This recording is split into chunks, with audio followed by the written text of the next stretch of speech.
Hey man, do you remember years ago, it must have been like 10 or 15 years ago, we were on tour in Japan and you were over there with Eric Clapton. I was thinking about that this morning. Yeah. Yeah. I don't think I've actually seen you since then, but I have such a great memory of that trip. And me and Taylor were sitting there in line at the coffee shop in the lobby, and it was you and Doyle, and we're just like Yeah. shooting the breeze or whatever, and I think one of us said like who are you on tour with over here? And one of you guys goes, Eric. And I think I said, Eric who? And like on cue, Eric Clapton turned around and was like, hello. That's incredible.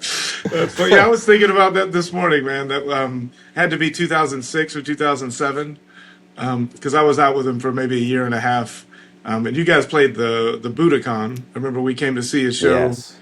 Came to see a show there. So yeah, that's fun. It's good to see you again. Yeah. Yeah, absolutely. Yeah, it's been a while. It got me thinking, like, I mean, you were, I think, pretty well established by then. But what was it like when you were starting out, kind of before you were really, like, you know, established as a player in the scene and everything, when you would go out and play with legends like that? You know, would they encourage you to get out front and do your thing, or would you kind of be in the background playing chords and, you know, and kind of being reserved? Like, I would imagine it would be different depending on the gig, but how was that for you?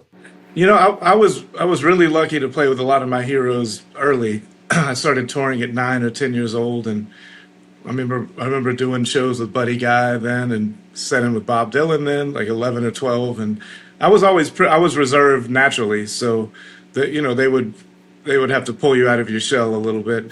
Buddy Guy was always great about that. He would, you know, he'd let you know what he was like, get your ass out here. And he would. The thing I remember about him is we were playing a lot of small blues clubs. This is early '90s, so he hadn't really had the big resurgence yet.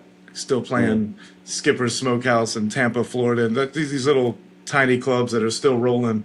But he would get the band.